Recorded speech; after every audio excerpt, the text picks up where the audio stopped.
Praise the Lord. ദൈവത്തിൻ്റെ ഏത് പരിശുദ്ധമായ നാമം വീണ്ടും വാഴ്ത്തപ്പെടുമാറാകട്ടെ. ഈ പ്രഭാതത്തിലെ ദൈവിക ചിന്ത നിങ്ങളുടെ ജീവിതത്തിൽ വളരെ അനുഗ്രഹവും ആശ്വാസവുമായി തീരട്ടെ എന്ന് ആത്മാർത്ഥമായി പ്രാർത്ഥിക്കുന്നു. ഇന്നത്തെ ദൈവിക ചിന്തയ്ക്ക് ആധാരമായിട്ട് കഴിഞ്ഞ ദിവസങ്ങളിൽ നാം ചിന്തിച്ച കുറിവാക്യം തന്നെ വീണ്ടും എടുക്കുവാൻ ആഗ്രഹിക്കുകയാണ്.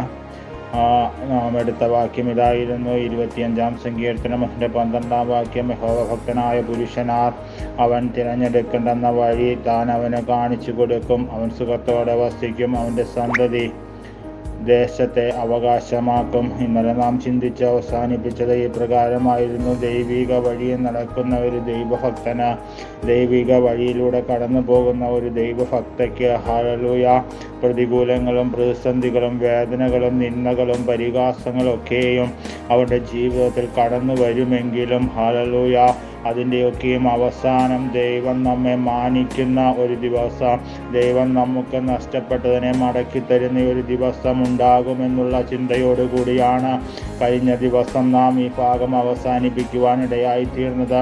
എന്നാൽ തുടർന്ന് നാം ഇന്ന് ചിന്തിക്കുന്നത് ഹല്ലേലൂയ, ഈ രണ്ട് വഴികൾ തമ്മിലുള്ള വ്യത്യാസത്തെക്കുറിച്ചാണ് നാം ഇന്ന് ചിന്തിക്കുവാൻ ആഗ്രഹിക്കുന്നത്.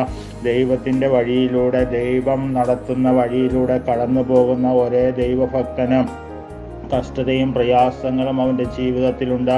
എന്നാൽ ഇന്നത്തെ കാലഘട്ടത്തിൽ അല്ലെങ്കിൽ ഈ സാഹചര്യങ്ങളിലൊന്നോ ഈ വഴി തിരഞ്ഞെടുക്കുവാൻ ഇന്നത്തെ സമൂഹത്തിലെ ഹല്ലേലൂയ ആരും തയ്യാറാകാറില്ല. ഹല്ലേലൂയ, ദൈവത്തിൻ്റെ വഴിയിലൂടെ കടന്നു പോകുവാൻ, അവൻ ഉപദേശിക്കുന്ന പാതയിലൂടെ നടക്കുവാൻ ഇന്ന് ഈ ലോകത്തിൽ ഹല്ലേലൂയ നാം ആയിരിക്കുന്ന പെന്തക്കോസ്ത് ഗോളത്തിലുള്ളവർ പോലും തയ്യാറാകാതെ ഇരിക്കുന്ന ഒരു സാഹചര്യമാണ് നമുക്ക് കാണുവാൻ കഴിയുന്നത്.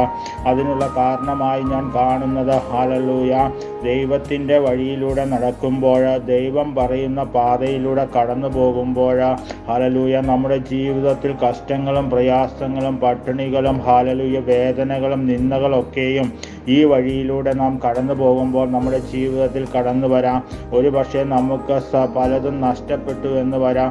എന്നാൽ ഹല്ലേലൂയ ഹല്ലേലൂയ ഒരു ഹല്ലേലൂയ ലോകപരമായ വഴിയിലൂടെ നാം സഞ്ചരിക്കുമ്പോൾ, ലോകത്തിൻ്റെ പാതയിലൂടെ നാം മുമ്പോട്ട് പോകുമ്പോൾ ഒരു കാരണവശാലും ഹല്ലേലൂയ പലപ്പോഴൊക്കെയും ഹല്ലേലൂയ നല്ല സുഖത്തോടെ ജീവിച്ച വിശാലമായ വഴിയിലൂടെ നടന്ന ഹല്ലേലൂയ സുഖത്തിലും ദുഃഖത്തിലും ഹല്ലേലൂയ കഷ്ടതയും പട്ടിണിയും ഒന്നുമില്ലാതെ വളരെ സന്തോഷകരമായിട്ട് ഒരു ജീവിതം നയിക്കുവാൻ ഈ ലോകത്തിൻ്റെ പാതയിലൂടെ സഞ്ചരിക്കുമ്പോൾ നമുക്ക് കഴിയും. അതുകൊണ്ട് ഇന്ന് പലരും തിരഞ്ഞെടുക്കുന്ന ഒരു പാത എന്ന് പറഞ്ഞാൽ, അല്ലെങ്കിൽ ഒരു വഴി എന്ന് പറഞ്ഞാൽ ഈ ലോകത്തിൻ്റെ വഴിയാണ്. ഇന്ന് പ്രഭാതത്തിൽ എന്നെ കേൾക്കുന്ന പ്രിയ സഹോദരങ്ങളെ, ഈ ദിവസങ്ങളിൽ നാം ലോകത്തിൻ്റെ വഴി തിരഞ്ഞെടുക്കുന്നുവെങ്കിൽ ആദ്യമൊക്കെ അത് നല്ല സന്തോഷകരമായും ഹല്ലേലൂയ കടന്നു പോകുവാനൊക്കെയും ഇടയായിത്തീരും. എന്നാൽ അതിൻ്റെ അവസാനം കഴിഞ്ഞ ദിവസങ്ങളിൽ നാം ചിന്തിച്ചതുപോലെ മരണ വഴികളാണ് എന്ന് ഹല്ലേലൂയ ബൈബിൾ നമ്മെ പഠിപ്പിക്കുമ്പോൾ, ഇന്ന് പകൽക്കാലം എൻ്റെ ഈ സന്ദേശം ശ്രമിക്കുന്ന പ്രിയ സഹോദരങ്ങളോട് ഞാൻ പറയട്ടെ, ഈ ദിവസങ്ങളിൽ ദൈവത്തിൻ്റെ വഴിയിലേക്ക് മടങ്ങി വരുവാൻ നാം തയ്യാറാകണം. കഷ്ടതയിലൂടെ നാം കടന്നു പോകുമ്പോൾ, പ്രയാസങ്ങളിലൂടെ നാം കടന്നു പോകുമ്പോൾ ഹല്ലേലൂയ അവിടുന്നൊക്കെയും നമ്മെ വിടുവിച്ച് ഹല്ലേലൂയ സത്യമായൊരു വഴിയിൽ നമ്മെ നിർത്തി സത്യത്തിൻ്റെ പാതയിൽ നമ്മെ നടത്തുന്ന ഒരു ദൈവം നമുക്കുള്ളത് കൊണ്ട് ഈ ദിവസങ്ങളിൽ ആ ദൈവത്തിൻ്റെ വഴി തിരഞ്ഞെടുക്കുവാൻ നാം തയ്യാറാകണം.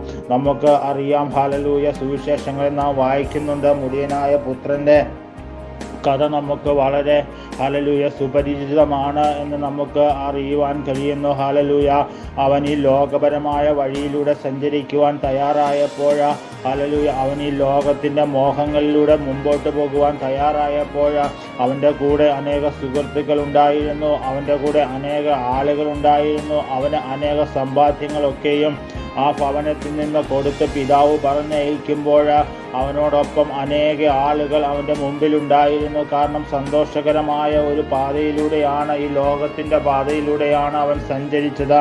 എന്നാൽ ഹല്ലേലൂയ വർഷങ്ങൾ കഴിഞ്ഞ് ഹല്ലേലൂയ അവൻ നോക്കുമ്പോൾ അവൻ്റെ കയ്യിലെ എല്ലാം തീർന്നു കഴിഞ്ഞപ്പോൾ, ഹല്ലേലൂയ എല്ലാം നഷ്ടപ്പെട്ട് കഴിഞ്ഞപ്പോൾ, ഒരു മരണത്തിൻ്റെ പാതയിലേക്ക് അവൻ അടുക്കുന്ന സമയത്ത് ഹല്ലേലൂയ ഹല്ലേലൂയ ഒരു മരണത്തിൻ്റെ ഹല്ലേലൂയ സാഹചര്യത്തിലേക്ക് അവൻ പോകുന്ന അവസ്ഥയിൽ അവന് പെട്ടെന്ന് സുബോധമുണ്ടാകുകയും അവൻ മടങ്ങി ഭവനത്തിലേക്ക് വരികയും ചെയ്തു. ഇന്ന് പ്രഭാതത്തിൽ എന്നെ കേൾക്കുന്ന പ്രിയ സഹോദരങ്ങളോട് ഞാൻ പറയട്ടെ, ഹല്ലേലൂയ, ദൈവത്തിൻ്റെ വഴിയിലാണ് നാം നടക്കുന്നത് എങ്കിൽ ഹല്ലേലൂയ, കഷ്ടതയിൽ നമ്മെ കൈപിടിച്ചുയർത്തുവാൻ നമ്മുടെ ദൈവത്തിന് കഴിയും. ആ കഷ്ടതയിലും നമ്മെ നടത്തുവാൻ ദൈവത്തിന് കഴിയും. ഇന്ന് പ്രഭാതത്തിൽ ഹല്ലേലൂയ പലരോടുമായി ഹല്ലേലൂയ പറയുമ്പോൾ ഞാൻ പറയട്ടെ, ലോകത്തിൻ്റെ വഴിയിലൂടെയാണോ നിൻ്റെ യാത്ര എങ്കിൽ, ലോകത്തിൻ്റെ വഴിയിലൂടെയാണ് നിങ്ങളുടെ യാത്ര എങ്കിൽ, ഇന്ന് ഈ സന്ദേശം കേൾക്കുമ്പോൾ ഒരു നിമിഷം ഹല്ലേലൂയ ദൈവത്തിൻ്റെ സന്നിധിയിലേക്കൊന്ന് താഴ്ത്തി കൊടുത്തുകൊണ്ട് ഹല്ലേലൂയ തകർച്ചയുടെ അവസ്ഥയിലായിരിക്കുന്നുവെങ്കിൽ ദൈവത്തിൻ്റെ സന്നിധിയിലേക്കൊന്ന് താഴ്ത്തി കൊടുത്തുകൊണ്ട് ഹല്ലേലൂയ ആ ദൈവത്തോടൊന്ന് പറയുവാൻ കഴിയുമോ? യഹോവേ, നിൻ്റെ വഴികളെ എന്നെ അറിയിക്കണമേ, നിൻ്റെ പാതകളെ എനിക്ക് ഉപദേശിച്ചു തരണമേ, നിൻ്റെ സത്യത്തിൽ നടത്തി എന്നെ പരിപാലിക്കണമേ എന്ന് ഹല്ലേലൂയ ഇന്ന് പ്രഭാതത്തിൽ പറയുവാൻ നാം തയ്യാറാകണം. ഹല്ലേലൂയ, ലോകം നമുക്ക് ഹല്ലേലൂയ ശാശ്വതമല്ല. ഈ ലോകത്തിൻ്റെ വഴി നമുക്ക് അനുകൂലമല്ല. പാപങ്ങളെ കൊണ്ടും ഹല്ലേലൂയ വേദനകളെ കൊണ്ടും ഹല്ലേലൂയ അനേക ഹല്ലേലൂയ മയക്കുമരുന്നുകളെയൊക്കെയും കൊണ്ടും ഹല്ലേലൂയ ഈ ലോകം വഷളത്തിലേക്ക് പോയിക്കൊണ്ടിരിക്കുമ്പോൾ ഇന്ന് പ്രഭാതത്തിൽ എന്നെ കേൾക്കുന്ന പ്രിയരെ ഹല്ലേലൂയ ആ ദൈവത്തിൻ്റെ പാതയിലേക്ക് മടങ്ങി വരുവാൻ ഇന്ന് പകൽക്കാലം ദൈവാത്മാവ് ആലോചന പറയുക. നമുക്ക് വേറൊരു ഭാഗം ചിന്തിക്കുമ്പോൾ നമുക്കറിയാം ഹല്ലേലൂയ അബ്രഹാം ഹല്ലേലൂയ ദൈവഭക്തനായി ജീവിച്ച് ദൈവത്തോട് ചേർന്ന് നടന്ന അബ്രഹാം ഹല്ലേലൂയ, എങ്കിലും ഹല്ലേലൂയ അബ്രഹാമിൻ്റെ ജീവിതത്തിൽ ഒരു പ്രതികൂലം കടന്നു വന്നപ്പോൾ, ഒരു പ്രതിസന്ധി കടന്നു വന്നപ്പോൾ അബ്രഹാം അതിനെ നിഷേധിക്കുവാനിടയായി തീർന്നില്ല. താൻ ഏറ്റവും സ്നേഹിക്കുന്ന തൻ്റെ മകനെയുമായി മോറിയ മലയിലേക്ക് പോകുവാൻ ഹല്ലേലൂയ യാഗം കഴിപ്പാൻ ഹല്ലേലൂയ ദൈവം പറഞ്ഞപ്പോൾ ഒരു മടിയും കൂടാതെ ഹല്ലേലൂയ മുമ്പോട്ട് കടന്നുപോയ ആ അബ്രഹാമിൻ്റെ സന്തതികളെ ദൈവം അനുഗ്രഹിച്ചു എങ്കിൽ, ഇന്ന് പ്രഭാതത്തിൽ ഹല്ലേലൂയ ദൈവത്തിൻ്റെ പാതയിലാണ് നാം സഞ്ചരിക്കുന്നത് എങ്കിൽ, ലോകത്തിൻ്റെ വഴി വിട്ടാണ് നാം സഞ്ചരിക്കുന്നത് എങ്കിൽ, ഇന്ന് പകൽക്കാലം ഹല്ലേലൂയ ദൈവം നമ്മുടെ ജീവിതത്തിൽ വിടുതൽ തരുവാനിടയായി തീരും. അതുകൊണ്ട് ആ ദൈവിക സാന്നിധ്യത്തിൽ ഉറച്ചു വിശ്വസിച്ചുകൊണ്ട് ദൈവത്തിൻ്റെ വഴി എന്നെ അറിയിക്കണമേ, പാതകളെ എനിക്ക് ഉപദേശിച്ചു തരണമേ, നിന്റെ സത്യം ഞാൻ നടക്കണമേ എന്ന് ഇന്ന് രാത്രി പ്രഭാതത്തിൽ ദൈവത്തോട് പറയുവാൻ നമുക്ക് കഴിയട്ടെ. അതിനായി ദൈവാത്മാവ് നിങ്ങളെ സഹായിക്കട്ടെ എന്ന് ആത്മാർത്ഥമായി പ്രാർത്ഥിച്ചുകൊണ്ട് ഞാൻ ദൈവത്തിനെ താണിരിക്കുന്നു. ഈ വചനങ്ങളാൽ ദൈവം നമ്മെ സഹായിക്കട്ടെ.